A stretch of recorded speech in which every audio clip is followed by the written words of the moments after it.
Founder of Champ I Am. I do motivational speaking, development for youth, as well as organizations and churches, and trying to help. All right, I need y'all to come closer because I'm locked. Well, I'm locked. They told me not, I couldn't monopolize the whole room. Okay. So again, I'm a motivational speaker, Champ I Am. I deal with youth. I also deal with companies and leadership development and personal purpose. But that's not why I'm here today. The reason why I'm here today is to talk about how you can create safe spaces in your community. That was one of the actual seminars that we did in Creative Camden when they put the little marker in your hand and said, you got something to write it down. So one of my topic was, well, how can we get young people involved in our community, involved in serving and being politically active? And what I realized was at the end of that, we had a lot of different things, saying, yeah, we need more teacher involvement, we need more family involvement, but we really didn't have anything to talk about community responsibility. So what left in my heart was to be able to create safe spaces in our city. So in order to explain to you what a safe space is, I created an acronym, and I'm left-handed, so could you do me a favor? Could you get on this side? Totally do that. So I've created an acronym called SAFE. I love acronyms because they're easy to remember. So what a safe place is, again, it has to be S, safe, secure. You gotta feel comfortable doing that. But to be honest with you, there are places in your city that are safe. You have public parks, you have libraries, you have community centers. It doesn't have to be in your home or your front yard. Our Good Vibes group, which I'll explain in a second, meets out of a community store until we were opened up with the Learning Center. We had Our Lady of Lourdes Hospital sponsor us and open up their auditorium for us to do events for us. So there are ways of being able to find safe and secure areas in your environment that you're in now, in your communities that you have now. It has to be an accepting environment. And what I mean by accepting, can you hear me, is that we have to be accepting of diversity and the uniqueness of the people that are here. I am a very conservative person in my politics and my views, but we have a lot of people that are part of our group that dye their hair pink. They have different things. They have a wide variety of personal beliefs, but yet we can still come together in our community with a common cause and work together and getting things done for our city. So we have to start with the mind of being acceptable. You have to be F, free from judgment and being able to have a freedom environment of expression. So in our groups that we have, I'm gonna tell you about Good Vibes, we have rap artists, we have singers, we have poets, we have spoken words, we have dancers. These are all people coming from the arts community that are sharing their expression, maybe not in the language that our older generation would like to hear, but they're still having that freedom to express themselves without judgment. And then E, an encouraging, equipping, empowering environment. Now, how we created that was through a group that we called Good Vibes Open Mic Night. What happened was a young man came together and said, his name was Taquan Allen, and he said, I wanted to bring the arts of our young people together. And he tried to do it alone. And then he met with our other part, which is the Camden Store owner, Gina Riggs, and Troy Riggs, and she said, I want to do a teen summit type thing. And I want the young people to come together and talk about their issues and develop and move and be able to express themselves on how they feel. And then me, I'm Champ I Am. I love to just empower people. So we had 3 of us that were coming together individually, that if we individually tried to do it, it wouldn't have worked. But we came together as a community, and we brought our community with my experience, with her business, and with Taquan's passion for the drama and the arts and his social media, because it's not my people that were showing up to these events. It was all these young people that were showing up for these events, where we would have an event and we would announce it a week, give them a week's notice, and we don't know who's showing up. And then we look at the room, it's like 40, 50 people there. It's their social media that's doing that. We evolved from a social group, from an acting group, to be able to, that the forums that were bringing the issues that were in their heart, they were bringing up issues that they could make change on. So we challenged them not to just talk about it, we challenged them to do something about it.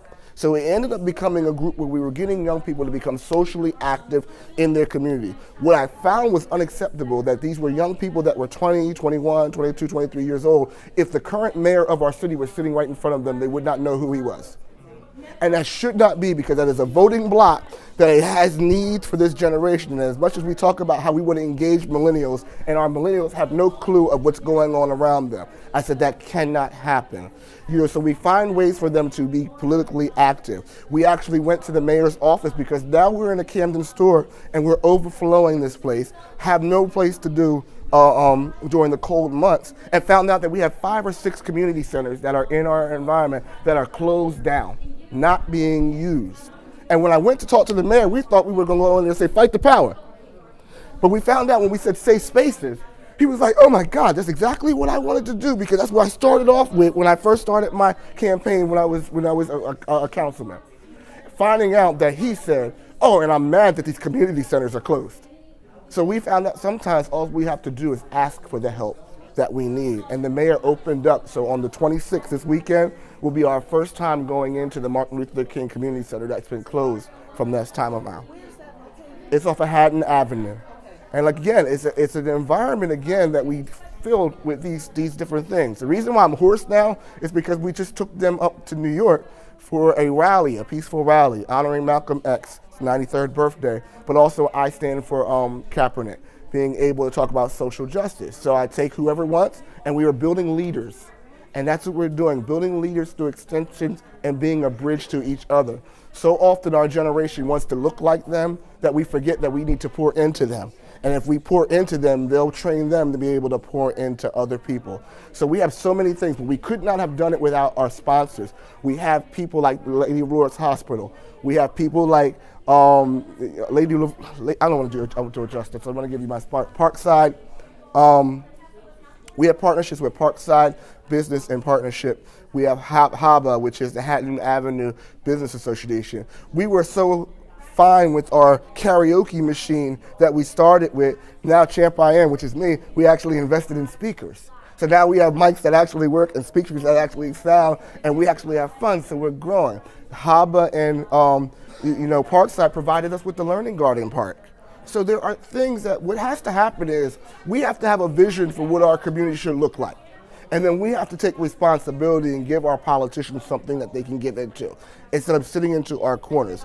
And I believe that safe spaces, if we take that mindset and we can do it in your city, your community, it doesn't have to be a safe space for kids. It can be a safe space for adults. It can be a safe space for seniors. But it takes a couple of us that if we tried to do it ourselves, Taquan couldn't probably maintain his social environment's attention long enough. The forum probably would have collapsed. And me empowering people can only go but so far. But when we put them all together, it's run into a work that's growing, and now we're in our second year. Can I ask any questions? Any questions?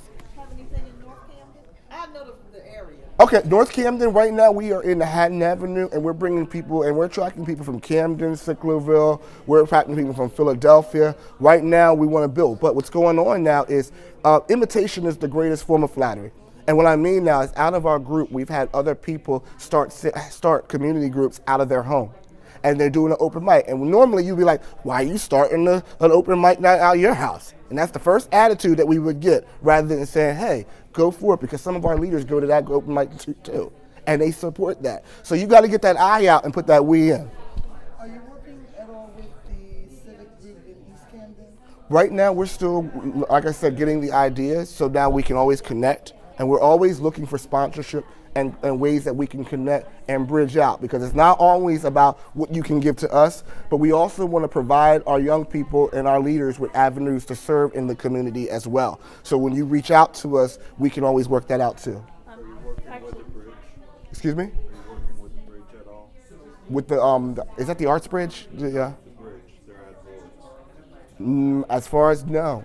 But Lady of Lords opened up, the first time I found out about the bridge was when they opened up their conference center. So we would love to be able to have that connection as well. Chris, sorry, I just want to ask one question. Can you talk about what you've seen, the change in some of the young people you're working with? Yes, so thank you. Yeah. When we first started, we were just dealing with musicians. Some of them just wanted to sing. Some of them wanted to do their own demo album, but it was all in their head. So through the service, like going to the soup kitchens and singing and going for, things like that and doing this on a constant basis. We have one young lady that was, when she first started, she was like a Minnie Mouse behind the mic. And she was whispering in the mic. Now she's our host and she's singing. She has her own demo.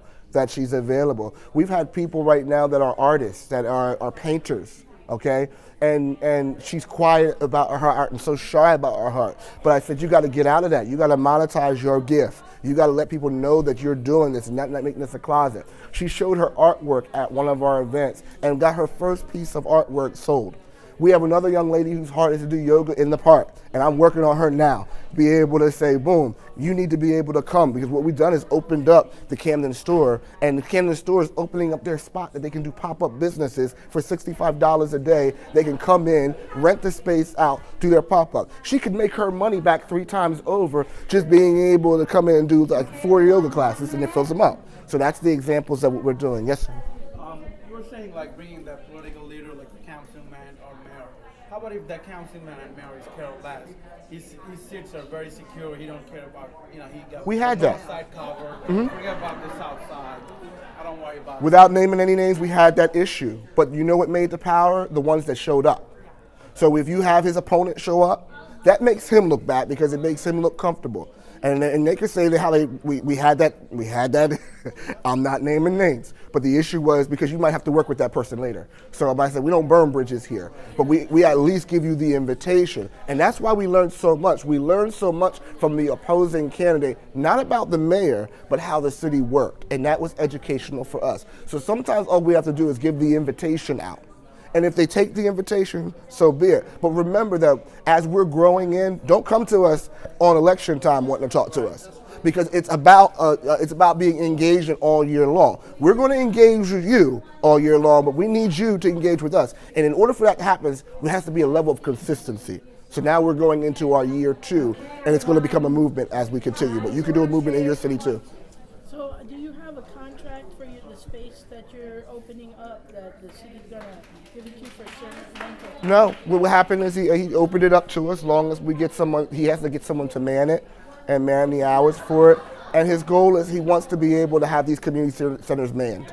So it's going to take some time, but this was a door that was opening. So we're going to take the door. All we need is a foothold. Once we get the foothold in, we'll make the impact as we go on. So thank you.